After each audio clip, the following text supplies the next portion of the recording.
Hey, good morning, good afternoon, good evening, everyone. It is Wednesday, April 24th, 2024. I'm Jason Weil. This is the JupyterLab weekly call. Thank you all for joining. We've got about 10 people on the call today.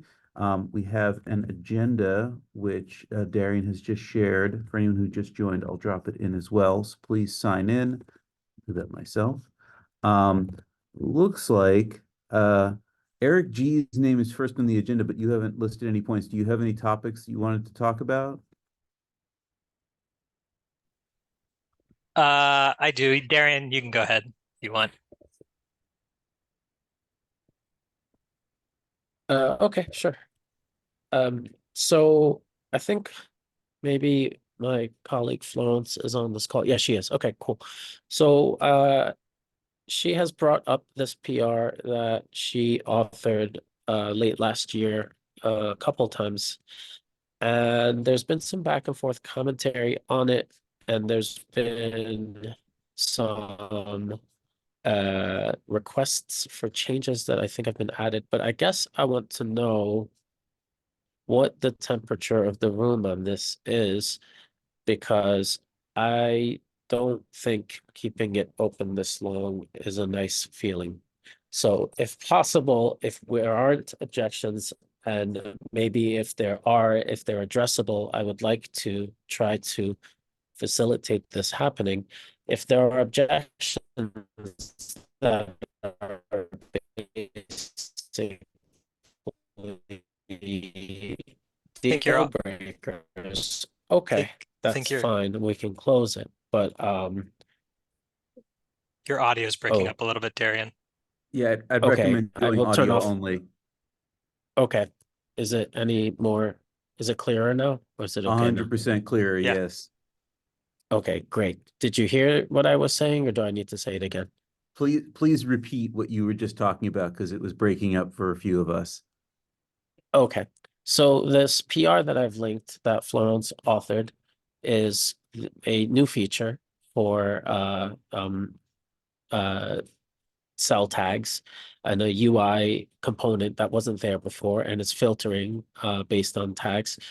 And there's been some back and forth. There's been some requests for changes that have been addressed, and there's just kind of been it's been in limbo for a long time. I would like to address this. If there are objections that can be addressed, okay, let's have them and let's address them. If there are deal breakers, well, then that's okay. We can close it. Hopefully that's not the case.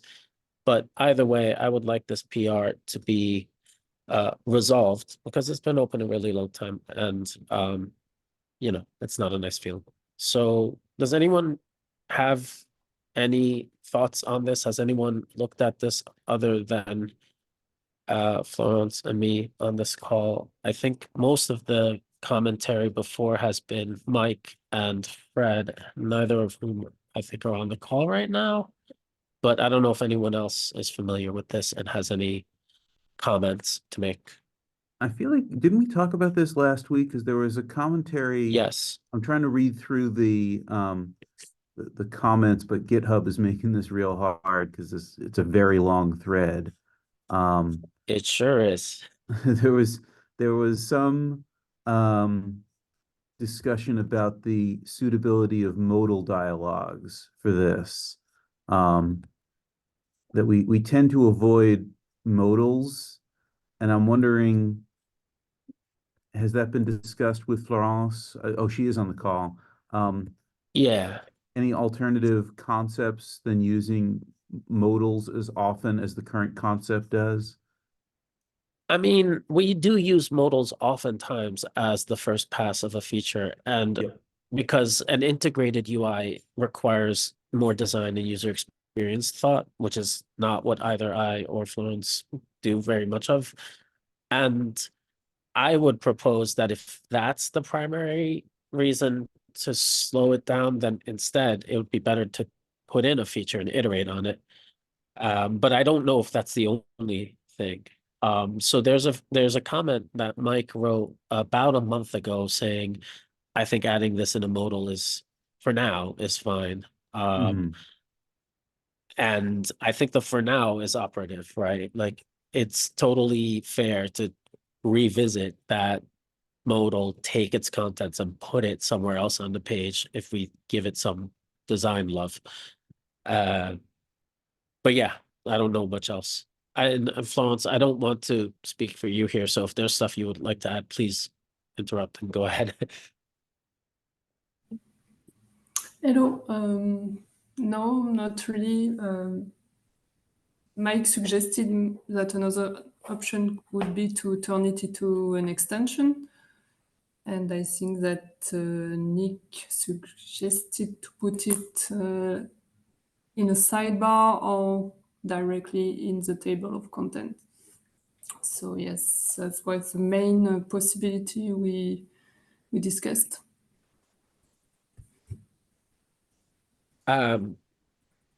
So I think putting it into an extension basically means the maintainer in perpetuity will end up being Florence. And I don't think that that will yield, the next iteration and the design eyes and the feedback that we would want. I think the real question is, if this is a valuable feature that we want, is this a minimum viable first implementation?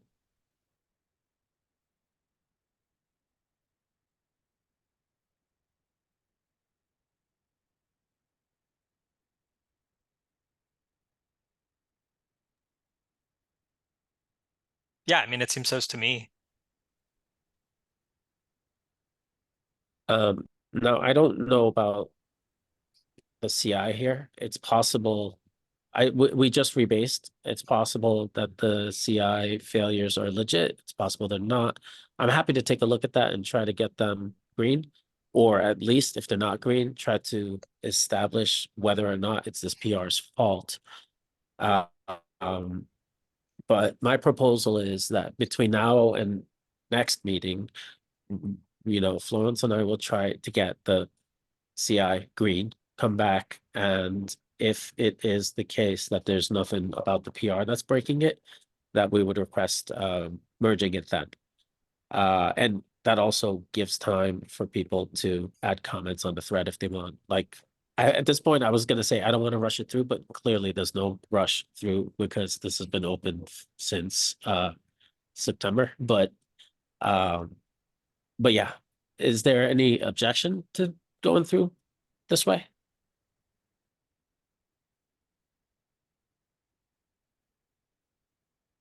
No, not that this should prevent the PR from moving forward, but does this expand the public API? I think it uses public APIs to build a new UI, but I don't believe it exposes new APIs. Yeah, But Florence, am I wrong about that?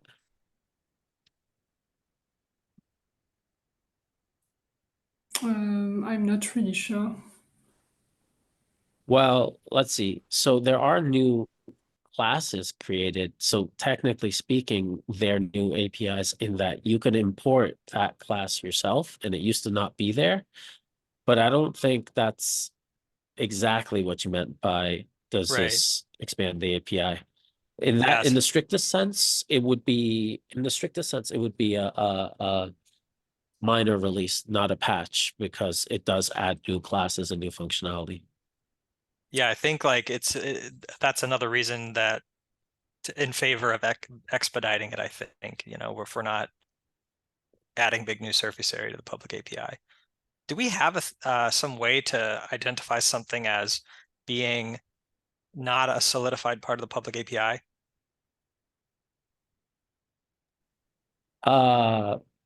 I don't know Because I think to myself, this if is kind of like an implementation detail, right? The way that it's implemented now. well, but that there's may be subject to probably, change, right, in the future if you're iterating. yeah, I guess I don't know. Is there like a counterpart to the deprecated tag that says like experimental or something? There probably is. But also, I mean, importing a React component or a Lumino widget into your client extension that is not this one is clearly possible, right? You could be doing that, but it just doesn't seem very likely that someone's going to import the cell tags field component and use it and then be annoyed that that API disappeared, even though obviously it's possible technically. Yeah. It just seems like a really uncommon thing to do. The same way I don't think anyone would import like the JupyterLab menu bar. They would bring in like a different thing, you know? Yeah, I think it's a good argument to expedite. It's kind of the point I'm trying to make. Yeah, no, I think I agree with that. Okay, so then we will try to get the CI clear for next week. And between now and then, hopefully, if anyone has thoughts that they didn't bring up now, they can bring them up. But yeah, that's it for me. Oh, wait, no, that's not it for me.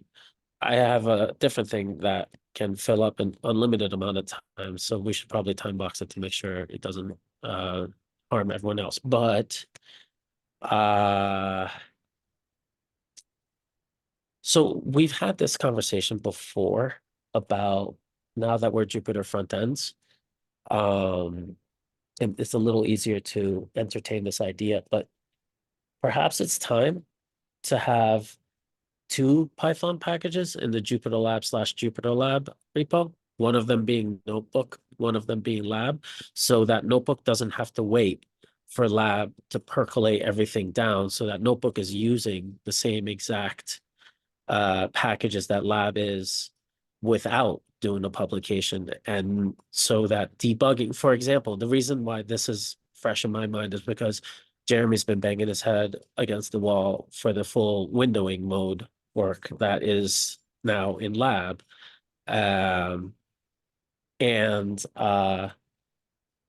know, it would instead have been easier to test as it was being developed, because if Notebook was in the same repo using all the same JavaScript, I don't know, I think it would be better. Now, this is a fairly big change, and we definitely we'd probably leave the Notebook repo. Well, we definitely set up the redirect. We might even leave it for issue filing. I'm not sure. Like, we'd have to sort out what the actual plan is. But at least in theory, to me, I think it makes sense to do this now. But, you know, I'm less active on this stuff than most of you are. So this is just an intuition I have. And I would love to hear what other people think. Yeah, we briefly discussed this, I think during one of the previous meetings. If there could be a way to test Notebook 7 on the JupyterLab CI, for example, so that we don't have this back and forth between the two projects when there's an issue in lab that needs to be fixed, so that Notebook 7 gets it. But maybe the real fix is indeed to just develop the two in the same code base, because then that will help at least with maintenance of Notebook 7 overall, and it is for sure, yeah, adding a little bit of maintenance to the JupyterLab devs. That's also something to take into account. Potentially even more CI to run also to test this, but it would probably make sense, yeah, since we already ship JupyterLab in Notebook, so Notebook depends on JupyterLab. Maybe it makes sense to just have, them both developed together, while still keeping maybe Notebook 7 as its own application. So we still have these two apps. So at least we have like another front end built with JupyterLab components.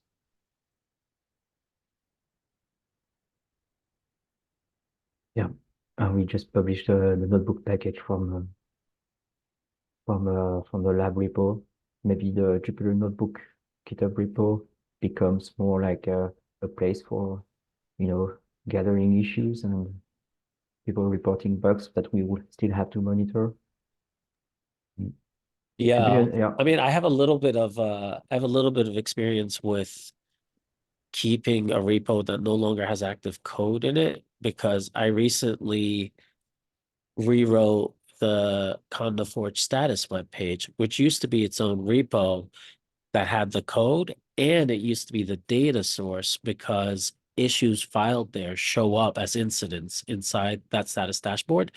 But now the Conda Forge webpage and the status dashboard are integrated into one site. However, we kept the repo for issues exactly for this case, right? Because people know to go there to file issues, the labels correspond with how incidents show up and all that. And so it's become the issue tracker, but it's no longer the code repo. I think keeping GitHub/Jupyter/notebook is valuable. People have been going to it for like 10 years, and that is a good place to collect issues that we know for a fact are distinct from lab issues. But yeah, I mean, I think there's a lot of upside. There's a little bit of downside because the lab repo is huge, because it probably is going to be a bit complicated figuring out the Git commit log, and there's complications here, which I'm not going to pretend I know all the answers to, but I think the upside is greater than the downside. Yeah, currently the main downsides for having the two code bases living in different repos is, I mean, typically, yeah, what you mentioned, the windowing mode for notebook is so like to give a concrete example, there are still CSS issues, and I think maybe some other issues with the full windowing mode in Notebook 7. But now that since Lab has it enabled by default, so it's kind of annoying because in one place we kind of forced to use the default mode, but in Lab it's the full mode.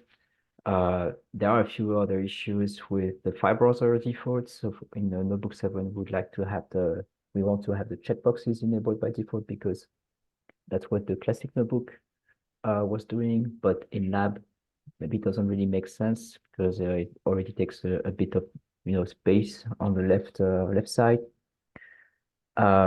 Working with plugins also is a bit sometimes a bit frustrating in Notebook 7 because when a new functionality is added in JupyterLab, maybe it requires too many tokens that the notebook doesn't provide by default, and then the notebook is not able to reuse these plugins.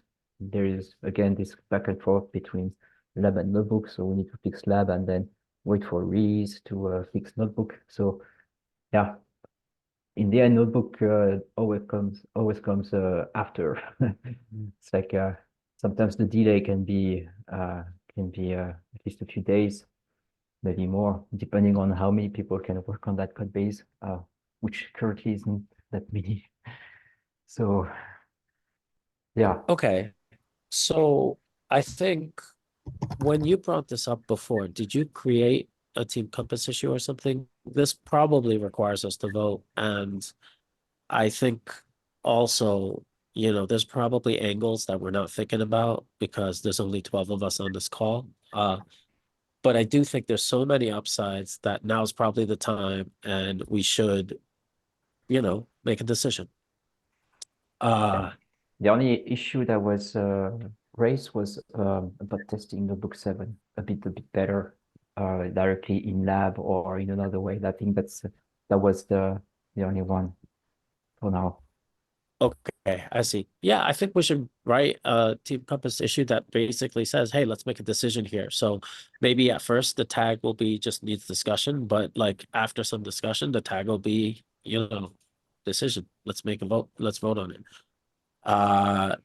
Is there anyone who wants to object before we even get to that phase? Because once you put a decision up this slide on there, one way or another, we're going to make a call, and if we shouldn't do it yet, it's better to decide let's wait than it is to shoot it down and wait like 2 years before we come back to it.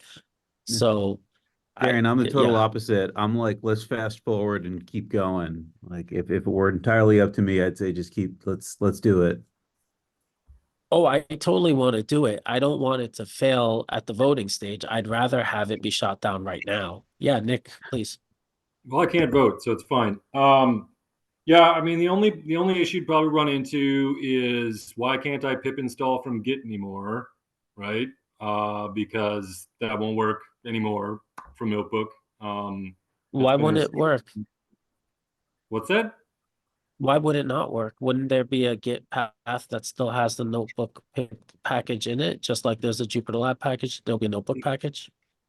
Yeah, but I mean, like, if you did that against Notebook, what people are expecting, it wouldn't work. I mean, yes, I would. Oh, you're saying the path would change. The repo would not have the word notebook in it. Is that what you mean? Yeah, pretty much. Yeah. I mean, I would be pretty loath to try and do something like that without, as mentioned before, really looking at a top level build automation system. Because JupyterLab is not a simple repo, and adding a second package inside of it is not going to make it simpler. So if you're already I agree. getting people to contribute because of the complexity, need to make a strong move to reduce that the apparent complexity, the testable complexity. And I don't think Hatch or whatever is probably up to the job. I think you're right that this does increase the complexity, but I think the amount it increases the complexity is smaller than I found a bug in Notebook and I have no way of writing a PR that shows that bug fixed in Notebook. I have to go inside JupyterLab, write a PR that fixes it in JupyterLab, wait for that to be published, then see if it actually fixed my problem in Notebook. We'll just move Lumino in too. Just put everything in there. Let's put all of Jupyter in one repo. The big squish. But Wow. seriously, for Node.js stuff, it freaking makes sense because it's insane, right? Like I'm not Yeah. angry. Yeah. But Wha- yeah, that's fine. No, I mean, look, that's a fair objection. I think or not even necessarily an objection. It's a fair downside. I accept that 100% that there's some non-zero downside. I propose that the upside is greater. That's all.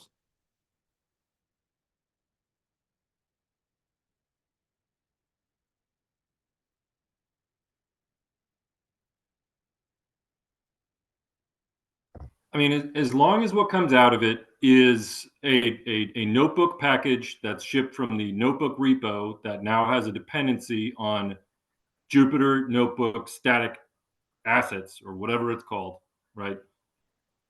And so that there's a canonical place that every time a tag is cut on JupyterLab, now I'm putting my Conforge hat on, right?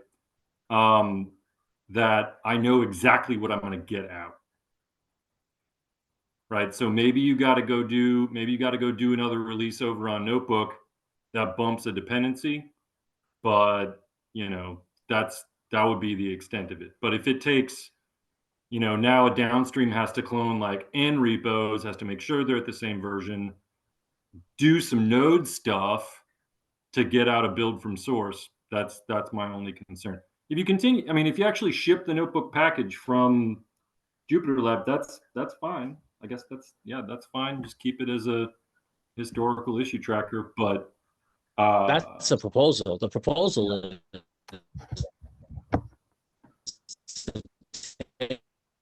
Aaron, you're breaking up, I think. Notebook Python package and put it inside JupyterLab/JupyterLab. Proposal. The proposal is to take the Notebook Python package and put it in JupyterLab/JupyterLab. Yeah. The one challenge with this is that it gets very difficult to matrix test against things. So if you upgrade Notebook, you must upgrade JupyterLab to an exactly matching version, or how do you anticipate that working? Will there be any slide between the two of them, or will that be nonsensical? Like if you need tokens to work exactly the same way inside your running code, that kind of thing. Yeah, these are little things. I think it's a great idea. I just think that the complexity of that needs to be managed more aggressively.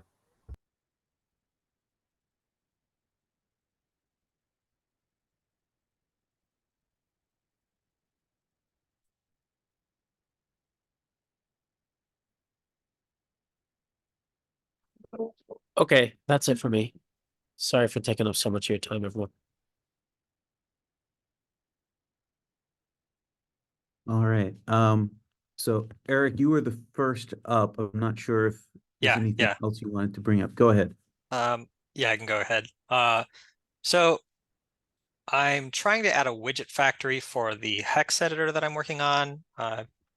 Talked a bit about this before in some of the other meetings. The goal is to allow users to spawn hex editor widgets for viewing files in the lab file browser. I'm gonna drop some links in the chat here. So I'm trying to use the doc registry to add my widget factory using this doc registry.add widget factory. To use that, you need to pass in an ABC widget factory. I'll put these in the notes, the meeting notes too. But from what I understand, if I'm adding a document if I'm adding a widget factory, I need to be passing in these two types, like a document widget and then an iModel. So from my understanding, it seems like I can't use an existing model because I don't have a model class to pass in. I know that we have like a text-based model and a JSON-based model. So I'm wondering if there is a way for me to pass in the base64 widget factory, have my widget factory use that. Or I'd also, as an alternative, maybe like to understand how I could request Latin 1 encoded text maybe from the text model, because that will give me a way to look at unedited binary data. So I'm wondering if anybody has suggestions there. Been trying to work on this on and off, but it's been not going very smoothly so far.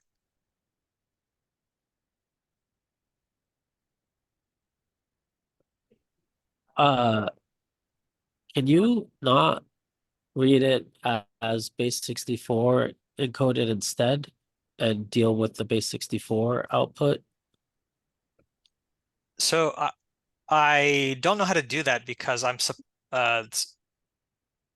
what I understand, I need to pass in a document widget factory, and I can't do that without passing in an iModel, and I don't know what iModel to pass in. We have a base64 model factory, but I don't have an iModel subclass that I can point to. So that's what I am trying to I understand see. here. Okay, I misunderstood, and I don't think I know the answer. Okay. Or yeah, like I said, if anybody knows how I can specify the encoding for a text, for like a text model. Because it's kind of obviously, I mean, Latin 1 encoded text is not the same as binary data, but if I can get Latin 1 encoded text, I mean, I can use that as a substitute for getting binary data. Okay, Nick suggested looking at image viewer. Thanks for that link.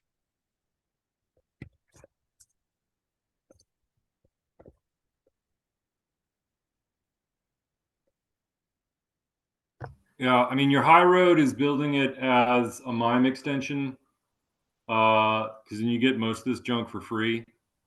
So there's probably some MIME extensions out there to look at, and then from what I understand, I think Mike had suggested using a MIME extension before, but I believe somebody else that I was talking to suggested that would replace the default viewer for that type of data. only if you tell it to. Okay. You don't have to set that you're the default. Okay. And I guess kind of a related question there is, I'm wondering if there's a way to enable this document widget to open any type of file. Because as far as I know, I have to pass in the specific files that it accepts. I don't think I can pass in a glob of star, can I? I don't know if there's a solution for that either. Yeah, probably not. Okay. All right. Yeah, thanks for the discussion. I'll take a look at those links. And then the last thing that I had was that, let me pull this up here. So yeah, the docs working group is working on a set of explanatory documents that can be used by all sub-projects. So those are in progress. And these are things like what is Jupyter and get help, like a get help article. So those hopefully can be reused by all the sub-projects. So those are in progress. I have also undertaken a rewrite of the JupyterLab extension development page. So this is part of a broader effort to improve docs quality. So I will be sharing some of that work with you guys later. Mike has already participated in some of the discussions about that too. But you guys should expect to see those coming up sometime soon. And that's all I have.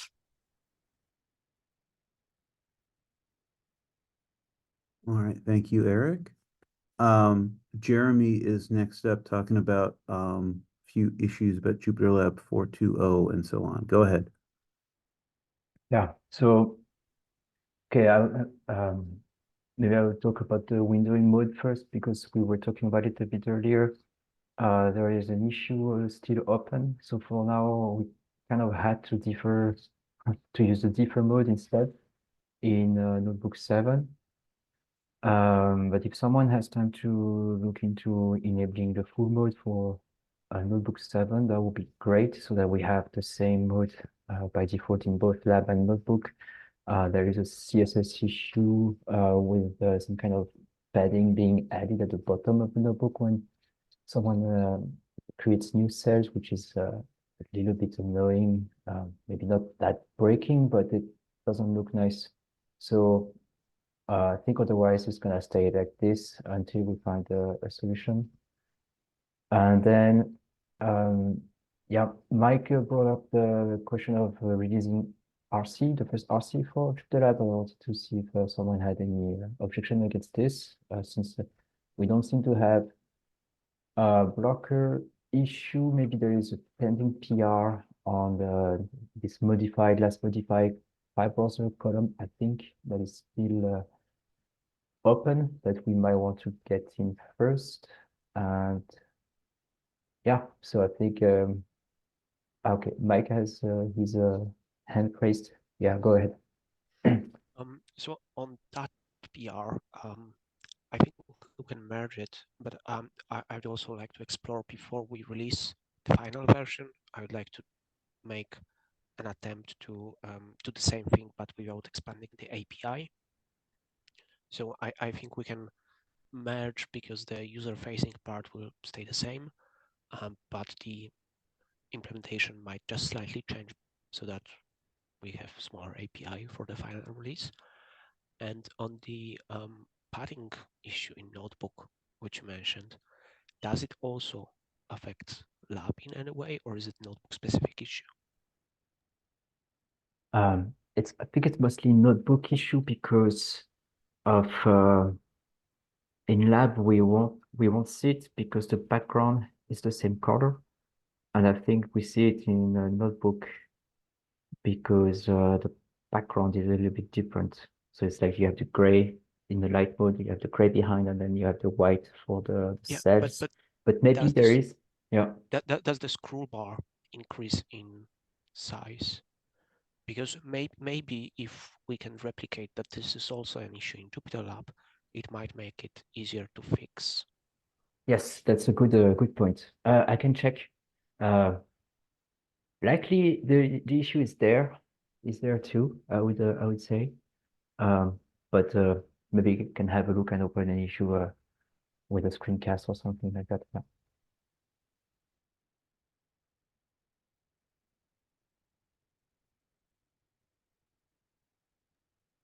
Okay, cool.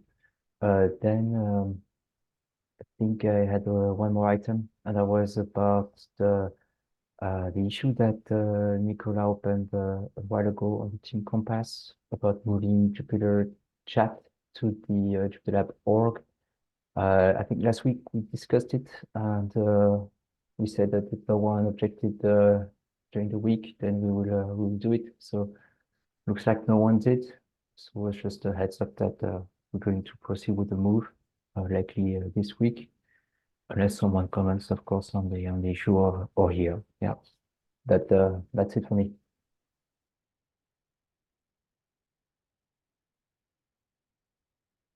All right.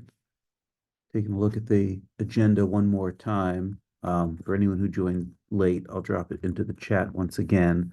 I see Rocio had a couple of items to talk about for Notebook. Yeah, I just had a quick question. This is for following up from last week's discussion for a release for Notebook 6.5. I tried the workflow, but I don't have the permissions and for that. So I also suspect that if I were to try the manual release, I might not have the permissions for that either, because to merge some like the change log and things like that. Would with the check for all the branches, I'm wondering if that would be stuck there too. I'm just wondering what would be the best way to move forward for that. If anyone has any suggestions.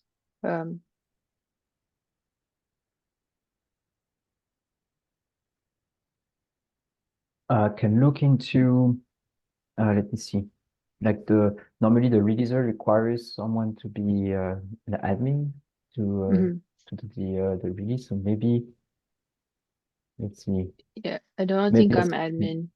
Okay, so maybe that's why. I can try to make you admin and see if that it helps with the workflow maybe. Okay, yeah, I can give it a try. Thank you. Go ahead.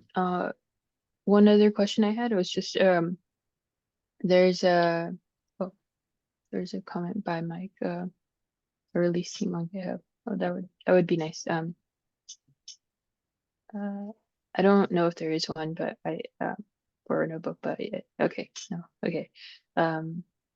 Yeah, I did have another question, which was related to there's a dialog box that pops up for whenever you lose connection to the server, and if I'm just looking at the HTML document, sometimes it gets annoying that it keeps popping up. So to potentially kind of like add a checkbox to that so that it can be dismissed permanently. I'm wondering currently, I think it's using this code here. Feel free to correct me if I'm wrong. I'm just wondering if it's the best way to approach maybe adding that checkbox would be to modify show error message, or to instead use a different function that pops up a dialog. As I understand, I think show error message is a helper function specifically for error messages, but I don't think it has access to the checkbox. I don't. I'm maybe wrong, but I just had a question about that. I think. Oh, sorry, Mike has his hand up. Go ahead. Yeah, I just wanted to say that you're absolutely right that it's just a helper function, and the dialog class has a dedicated implementation of checkbox. That's probably what Darian was trying to say. So it should be possible, and it shouldn't be difficult because we already have the code for that. And another thing that I noticed in a different product, which has the same issue of the server potentially being not reachable, is that because it can get annoying, they add an animation of a loading progress bar, and they have a countdown timer which shows that it will try to reconnect you in, say, 10 or 3 seconds, which is Mhm. which doesn't help with the use case of dismissing this dialog forever, but it probably makes user less annoyed. Yeah, uh, that's a good point. I think that having some of that too would be helpful because I guess there could be situations where you are not exactly aware, and there's different scenarios. I guess one where I've disconnected to the server purposefully, and I know that, and I'm fully aware of that. But then once I dismiss that checkbox, maybe the next time uh, I'm not as conscientious of like my server connection, and then I'm running into errors, and it would be helpful to have those visual cues as well still present. Uh, I Yeah. So okay. implementation wise, I would say don't feel bound to reuse the show error message helper, because in the Mhm. future we might decide to create a very custom implementation of the body, possibly using React or something, which will Let's see. be more interactive and show more information. Okay. Okay. Thank you. That's So very helpful. I would suggest also that this checkbox not become a setting, and instead you write custom logic inside the connection lost extension, which basically it says for this particular time the connection's been lost or something like that. Because if the connection's Mhm. lost and then it comes back and then it's lost again, that's a different time and the user wants to know now. So it's not like that checkbox should silence it forever. I see. Okay. Which Okay. actually Thank makes implementation easier because you can store that in the just in a variable rather than write to the database. you. Right. Okay, that makes sense. Thank you. Yeah, I'll give it a try, and I'll probably open up PR with some implementation, and I will ask for feedback. Thank you. I had a quick question about Notebook 6 support, because we are less than a month away from the nominal end of maintenance day for JupyterLab 3, which is the middle of May. Do we have a similar plan to wind down releases for 6 for non-critical reasons or even for critical reasons? Is this covered by the same policy for lab? It is not. That's why I'm asking. Like the official announcement in the README and in the blog post and stuff does not mention Jupyter Notebook nor any other package. Like my team has decided we maintain Jupyter Scheduler and Jupyter AI, and we're not going to be supporting Lab 3 for much longer. We're tying our support to the end of maintenance for that. So Mike just shared a blog post about Notebook 7. Does this mention Notebook 6 at all? It recommends NB Classic for backward compatibility. So I guess there is a more granular question about Notebook 6 versus NB Classic. Yeah. I mean, Nick mentions that there are, key customers still using Notebook 6, and I see the same problem with Lab 3, that there are still thousands of people downloading Lab 3 every day, and that of course doesn't count all the people who downloaded it some time ago or are using it in a third-party product not vended through like PyPy. So there's a lot of people who are using older versions. I mean, there's still people out there using Python 2.6 and Python 3.0 and such. We can't stop people from using older versions, but I think the question I have is when people file issues, this question sometimes comes up with triage. People have a problem with Notebook 6. There's going to come a point where we're not really going to consider those to be actionable bugs anymore, even for critical issues. And I'm curious at what point are we going to reach that?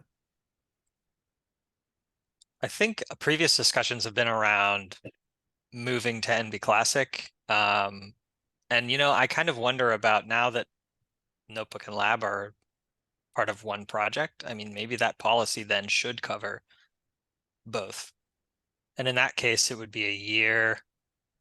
It would be a year of support since the release of 7. But of course, I mean, that's something that should then be communicated probably more Mike asked in directly. the chat, is anyone triaging Notebook Classic issues? And to my surprise, there is a needs triage label on NB Classic, and there are 4 issues, the oldest of which dates to last November, that are tagged as needs triage. We have not been looking at these. I mean, I think when we last did triage yesterday morning, we had over 40 issues across the 3 projects that we looked at. So we don't really have a lot of flexibility for this, but I mean, I think the way to go with this generally is to stop supporting Notebook 6 and tell people to move to NB Classic who need continued kind of solutions with the old code base. I don't think it's really viable for us to be working on that old mono repo anymore. Yeah, I think for now there is just a statement that says that we support the last 2 stable versions, I think, somewhere. So for the case of Notebook, there will be 7 and 6, but for 6, it's really just the security issues that are very critical. That they are kind of the exception, but even bug fixes, I don't think we're supposed to just take them into account, because in that case that will be more on the side of NB Classic. And for that particular case, for that particular 6.5 release, it's more of a, let's say, like fixing an installation issue with a PyZMQ because of a pin that has been there for a while, so that if people install JupyterLab 3, I think on Python 3.12, it's mostly just to fix this annoyance that I think we need to release 6.5 right now. But otherwise, I don't think we should release it that often. Maybe what we should do is vote on adopting the lab policy for Notebook explicitly. And in that case, then it would. I Go would ahead. be worried here on the grounds that there are still users of Notebook 6 who cannot migrate to Notebook 7 because there isn't like full feature parity for them, or because of what was mentioned earlier, that some architecture is not suitable for that migration. So I think that ultimately what you are proposing is the right solution. I am just not sure whether this is the right time. So we can vote, of course, but unless there is I think there's probably a good portion of those users who can probably, they may not be able to transition to 7, but perhaps they can transition to NB Classic. Oh yeah, that's absolutely true. yeah, I think that, but at the same time, to everybody's point, I think that we need to be explicit about this, because Right. currently the default expectation is that we support the 2 most recent major versions, and that is up for interpretation, to the point that if someone says, I found a bug with Notebook 6, I can't upgrade to 7 because of dependencies that are not compatible, they might expect us to cut a new 6 release. And in triage, when we get a 6 specific issue in Notebook, we often ask, like, can you try this with Notebook 7? And the answer often is, I could try installing Notebook 7 on my own, but that's not really going to be suitable for my project, my work. But it puts us in a difficult position, because we are putting most of our effort into Notebook 7 now. We don't really have the resources to be actively backporting really all but the most critical fixes. And honestly, might- like really NB Classic should be the thing that eases the burden of doing anything at all. And I don't Mhm. even know. I mean, because NB Classic is the old front end, but on the new server. So I don't even know. I don't think that this PyZMQ issue was even an issue at all. I don't think that should be an issue for NB Classic. So I think to me that's the answer to our maintenance questions. No, that's correct. That's an issue in the notebook package itself because of how dependencies are specified. It's the rare case where we actually need to release a new version of notebook.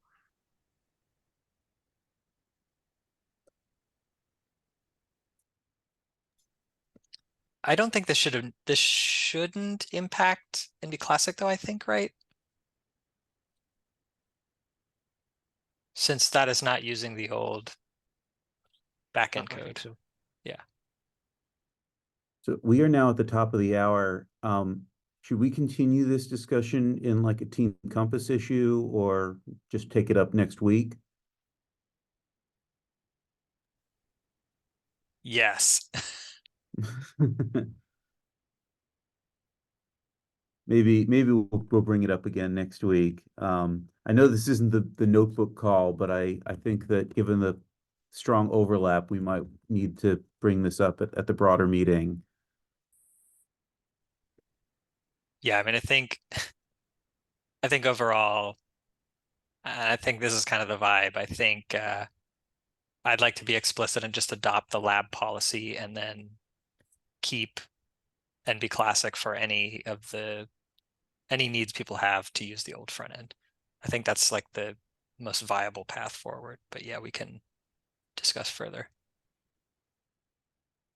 So just to clarify on the record, Rosio asked whether this is since there is no notebook call, should this be lab notebook call?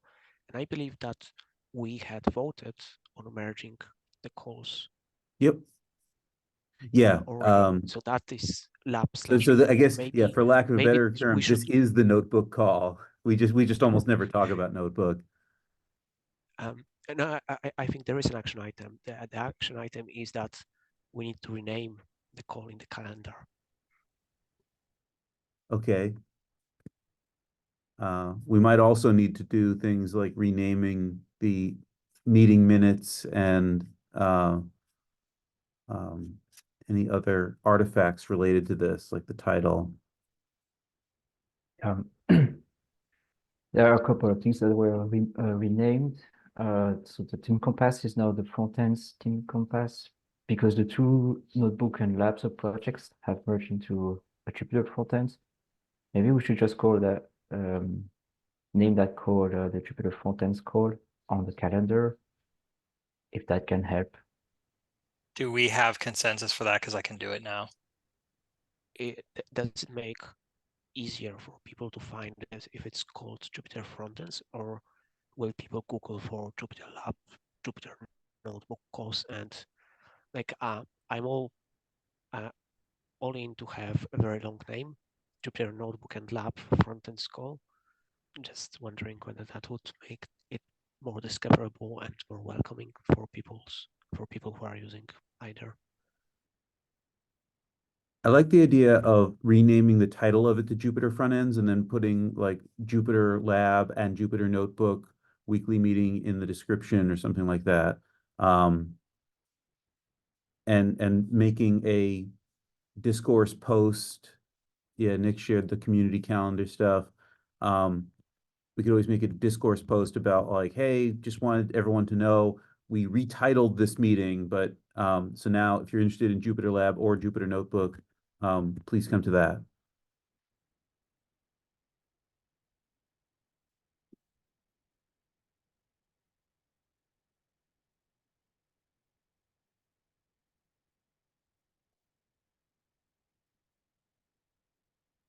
All right, so Eric, are you're able to update the Google Calendar event? Yes, so